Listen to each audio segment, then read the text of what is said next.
रानू चिड़िया गोरी कवि के घर काम करती थी। सुबह से शाम हो गई थी।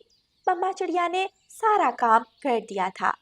मम्मा चिड़िया गोरी कवि के पास आती है। गोरी मालकिन, मैंने सारा काम कर लिया है, अब मैं घर जा सकती हूँ? महारानी जी, कौन सा काम कर दिया है तूने? रात का भोजन कौन बनाएगा?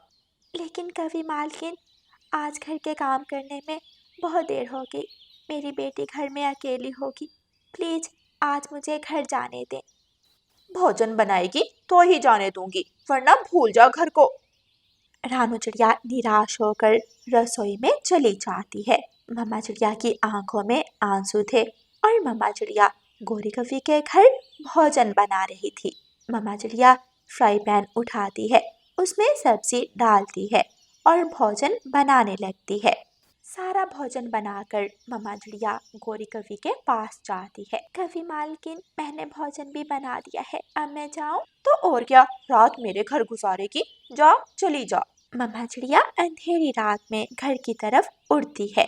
गुड़िया अपने घर की खिड़की में बैठी अपनी मम्मा का इंतजार कर रही थी। दूर से आती अपनी मम्मा को देखकर गुड़िया खुशी से उछलने लगती है और बहुत खुश हो जाती है। मम्मा आ गई, मेरी मम्मा आ गई। रानू चिड़िया घर आ जाती है।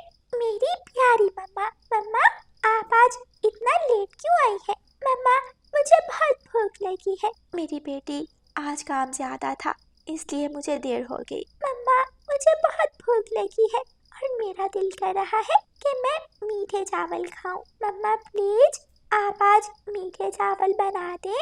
मेरी बेटी, घर में अनाज तो है ही नहीं। मैं अपनी बेटी को एक वक्त की रोटी बहुत मुश्किल से खिला पाती हूँ। मीठे चावल कहाँ से लाऊं? मम्मा चिड़िया की आंखों में आंसू आ जाते हैं। मम्मा प्लीज आप रोए नहीं, मैं खा लूंगी, मैं सूखी रोटी ही खा लूंगी। गुड़िया अपनी मम्मा के गले से लग जाती है और मम्मा चिड़िया अपनी बेटी का प्यार करने लगती है। दोनों माँ बेटी सूखी रोटी खाती हैं और सो जाती हैं। सुबह हो जाती है। सुबह के 9 बज रहे थे, लेकिन रात की थकावट की वजह से मम्मा चिड़िया की आंख नहीं खुली थी। गुड़िया भी सोई हुई थी। अचानक मम्मा चिड़िया की आंख खुलती है। गुड़िया बेटी उठो, जल्दी उठो। गुड़िया जल्दी से उठती है। मेरी बेटी, आज तो कवि मालकिन मुझे बहुत बातें सुनाएगी। रसोई में भोजन पड़ा है, आप खा लेना। ऐसा कहकर मम्मा चिड़िया जल्दी से उठती है। गौरी कवि अपने घर के बाहर ही बैठी थी। गौरी मालकिन, माफ करना, आज मेरी आंख लेट खुली। आओ आओ महारानी, टाइम देखा है तुमने? ऐसा लगता है तुम ही मालकिन हो और हम तुम्हारे मुलाजिम हैं। माफ कर दें कवि मालकिन। घर के सारे काम पड़े हैं, जल्दी अंदर चलो और काम करो। आज मेरी सहेली ने आना है। मम्मा चिड़िया घर के अंदर चली जाती है और झाड़ू उठाकर लगाने लगती है। कुछ देर बाद गौरी कवि की सहेली आ जाती है। आओ आओ मेरी सहेली। गौरी अपनी सहेली से गले मिलती है। फिर गौरी कवि रानू चिड़िया को आवाज देती है। चिड़िया, मेरी सहेली आई है, जल्दी से चाय बना कर लाओ। ठीक है कवि मालकिन, मैं लाती हूँ।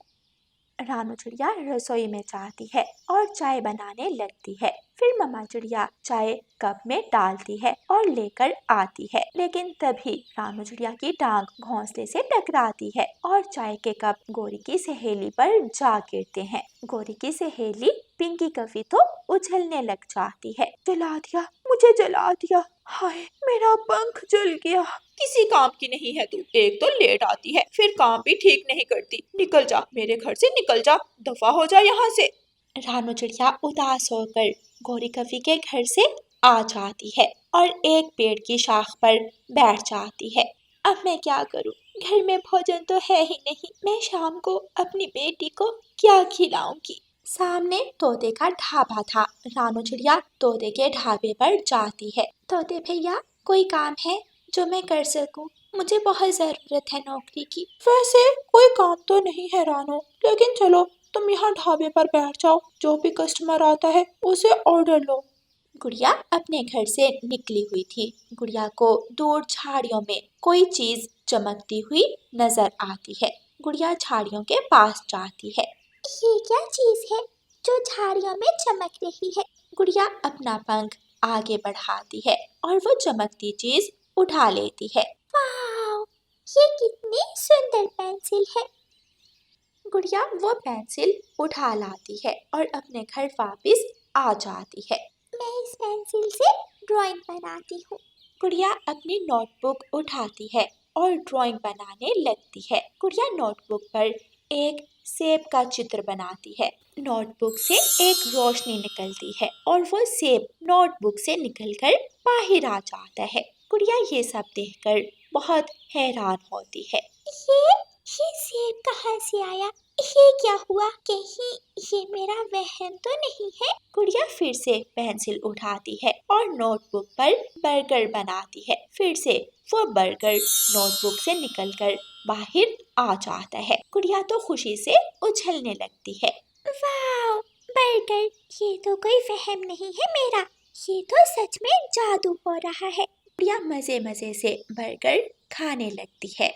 शाम हो जाती है। तोता रानू चिड़िया को 2 सिक्के देता है और रानू चिड़िया घर आ जाती है। मेरी बेटी, आज मुझे बस 2 सिक्के मिले और 2 सिक्कों से जितना भोजन आ सकता था मैं ले आई। लेकिन मम्मा, मुझे तो भूख नहीं है, मैंने आज बर्गर खाया है। क्या? लेकिन गुड़िया बेटी, आपने बर्गर कहाँ से लिया? क्या आपने चोरी की है? नहीं नहीं मम्मा, मैंने कोई चोरी नहीं की। ये देखें, मुझे आज ये पेंसिल मिली। मम्मा, ये जादुई पेंसिल है, अभी देखना आप। अच्छा गुड़िया बेटी, मेरा मिठाई खाने को बहुत दिल कर रहा है, मेरे लिए लड्डू बनाओ। ठीक है मम्मा, आप अभी देखना। गुड़िया अपनी नोटबुक पर फिर से पेंसिल चलाती है और लड्डू का चित्र बनाती है और लड्डू नोटबुक से निकलकर बाहर आ जाता है।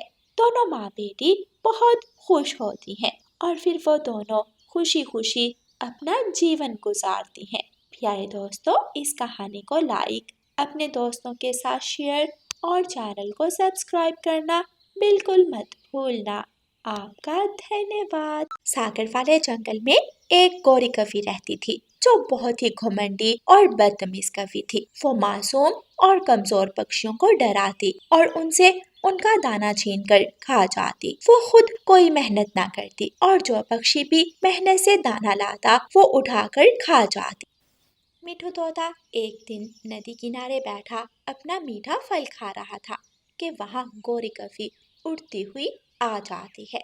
चल रे मोटी चोंच वाले, खा खा कर और कितनी चोंच तुमने मोटी करनी है, जल्दी से अपना ये मीठा फल मुझे दे दे। ये फल सिर्फ शक्तिशाली और मुझ जैसे चालाक पक्षी ही खाते हैं, तुझ जैसे कमजोर पक्षियों को तो सिर्फ सूखा दाना ही खाना चाहिए।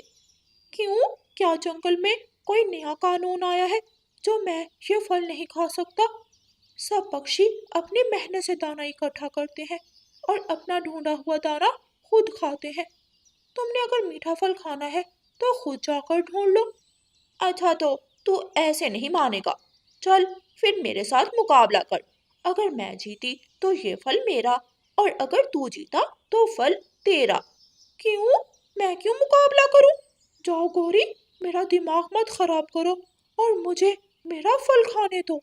तेरी इतनी हिम्मत, तुम मुझे मना करेगा? मैं छोड़ूंगी नहीं तुझे। गौरी कवि आगे बढ़ती है और तोते को धक्का देती है। तोता बेचारा जाकर नदी में गिर जाता है। अब आया मजा, आया बड़ा मुझे जवाब देने वाला। बचाओ बचाओ, मुझे बचाओ, मुझे नदी से बाहर निकालो। गौरी, मुझे बाहर निकालो वरना मैं मर जाऊंगा। मर जाएगा तू तो और भी अच्छी बात होगी, तुझ जैसे फजूल पक्षियों को इस जंगल में होना ही नहीं चाहिए। तोता बेचारा मदद की गुहार लगाता है और गौरी कवि आराम से वहां बैठी मजे ले लेकर तोते का मीठा फल खाती है और वहां से उड़ जाती है। थोड़ी देर बाद रानू चिड़िया वहां से गुजरती है। वो तोते को नदी में गिरा देखकर जल्दी से रस्सी लाती है और रस्सी की मदद से तोते को नदी से बाहर लाती है। तोता बहुत रोता है। तोते भैया, बताएं तो हुआ क्या है? आप नदी में कैसे गिरे? रानो, रानो बहन, वो दुष्ट गौरी कवि, उसने मुझे नदी में धक्का दिया था। तोते भैया, मैंने आपको कितना समझाया है कि आप उस गोरी कवि से दूर ही रहा करें। मैं उसके पास नहीं गया था, मैं तो चुप करके यहाँ बैठा था। वो आई थी मेरे पास और मुझे बताओ, हम कब तक अपने ही जंगल में डर कर जीवन गुजारेंगे। तोते भैया, आप शांत हो जाएं।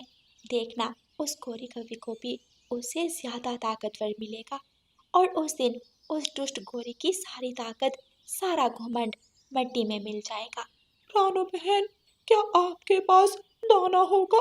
मेरा फल तो वो काली कलौटी कभी खा गई। हाँ, आ मेरे साथ, मेरे घर चलें। फिर तोता रानू चिड़िया के साथ उसके घर जाता है और रानू चिड़िया तोते को खाने के लिए भोजन देती है। गोरी कवि आराम से अपने घोंसले में लेटी रहती और जब उसके पेट में चूहे दौड़ते, वो जंगल किसी कमजोर पक्षी का दाना छीनने चली जाती। आज कबूतर अपना दाना लेकर घर जा रहा था कि रास्ते में ही उसे गोरी कवि रोक लेती है। कहाँ जा रहे हो, गंदी आंखों वाले? और ये तेरे पंख में क्या है? कुछ भी तो नहीं है, मेरा पंख तो खाली है। कबूतर दाना अपने पंख में छुपाने की कोशिश करता है। मुझे पागल मत बनाओ, तेरे पंख में कुछ है। ये ये तो लूसी की दवा है। वो घर में बीमार है, तो मैं अभी अभी डॉक्टर से उसकी दवा लाया हूँ। अच्छा, बीमार तो मैं भी बहुत हूँ। चल, मुझे भी ये दवा ही दे दे, मैं भी ठीक हो जाऊंगी। नहीं नहीं, ये सिर्फ लूसी के लिए है। ये दवा खत्म हो जाएगी। गंदी आंखों वाले, मैं गोरी हूँ, चालाक गोरी। मुझे तू इतनी आसानी से पागल नहीं बना सकता। मुझे अच्छे से पता है कि तेरे पंख में भोजन है। ये भोजन निकाल। गोरी, मुझे जाने दो। मेरा बच्चा और पत्नी भूखे हैं। हमने कल से कुछ नहीं खाया। तुझे क्या लगता है मुझे तेरी ये दुखी कहानी सुनकर तरस आ जाएगा? गोरी कवि उड़ती है और कबूतर के पास जाकर उसे दो तीन चोंचे मारती है और दाना छीनकर भाग जाती है। कबूतर बेचारा रोता ही रह जाता है। कमबख्त काली कलोटी कफी, तेरा अंजाम अच्छा नहीं होगा। ऐसे ही कुछ दिन गुजर जाते हैं। एक दिन चील मीठे लाल अनारों से भरी टोकरी लेकर अपने घर जा रही थी कि उसे रास्ते में उसकी माँ की कॉल आती है। हाँ माँ, क्या हाल है? और चीलू कैसा है? बेटी, चीलू वापस आने की जिद कर रहा है। मेरे अंदर इतनी हिम्मत नहीं कि उसे वापस तेरे पास छोड़ सकूं। तू ही आकर अपने बेटे को ले जा। अच्छा माँ, आप चिंता मत करें, मैं आती हूँ। चील फोन रखती है। मेरा घर तो अभी दूर है। ऐसा करती हूँ, यहीं किसी पक्षी को अपने फलों की टोकरी पकड़ा देती हूँ। चील इधर उधर देखती है। सामने एक घर था। चील जाकर उस घर के दरवाजे पर दस्तक देती है। अंदर से बुलबुल बाहर निकलती है, जो चील को देखकर डर जाती है। डरो मत बुलबुल, मैं अपनी फलों की टोकरी तुझे पकड़ाने आई हूँ। मुझे एक काम है, मैं वापस आकर अपनी टोकरी ले जाऊंगी। ऐसे कहकर चील वहां से चली जाती है। बुलबुल वो अनारों से भरी टोकरी अपने घर ले जाती है। थोड़ी देर बाद गोरी कवि वहां से गुजरती है और खिड़की के रास्ते बुलबुल के घर में फल देख लेती है। गोरी कवि बुलबुल के दरवाजे पर दस्तक देती है। बुलबुल दरवाजा खोलती है। बोलो, क्या बात है गोरी? मोटो, तुझे शर्म नहीं आती? पहले ही इतनी मोटी है, ये इतने सारे फल खाकर तू वैसे ही फट जाएगी। चल, ये फल मुझे दे दे। नहीं दूंगी, जाओ, चली जाओ यहाँ से। गोरी कवि को गुस्सा आ जाता है। तेरी इतनी मजाल, तू मुझसे बदतमीजी करे? गोरी कवि बुलबुल को मारने लगती है और वो अनारों की टोकरी उठाकर वहां से भाग जाती है। बुलबुल रोती रहती है। दुष्ट कवि, तू जिसके फल लेकर गई है वो तुझे छोड़ेगी नहीं। शाम को चील जब बुलबुल के पास आती है तो बुलबुल चील को सारी बात बताती है। उस कवि की इतनी हिम्मत, मेरा भोजन चुरा कर भागेगी? मैं उसे छोड़ूंगी नहीं। चील गुस्से में गोरी कवि के घर जाती है।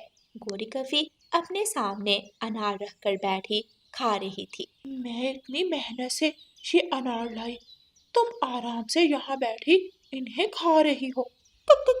क्या चील दी, क्या ये अनार आपके हैं? हाँ, और जो भी मेरी इजाजत के बिना मेरी चीज खाता है मैं उसका बुरा हाल कर देती हूँ।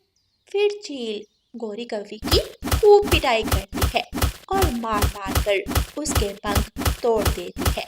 गोरी कौवी तो उड़ने लायक भी नहीं रही थी और गोरी कौवी का सारा घमंड मिट्टी में मिल जाता है। प्यारे दोस्तों, इस कहानी को लाइक, अपने दोस्तों के साथ शेयर और चैनल को सब्सक्राइब करना बिल्कुल मत भूलना। आपका धन्यवाद।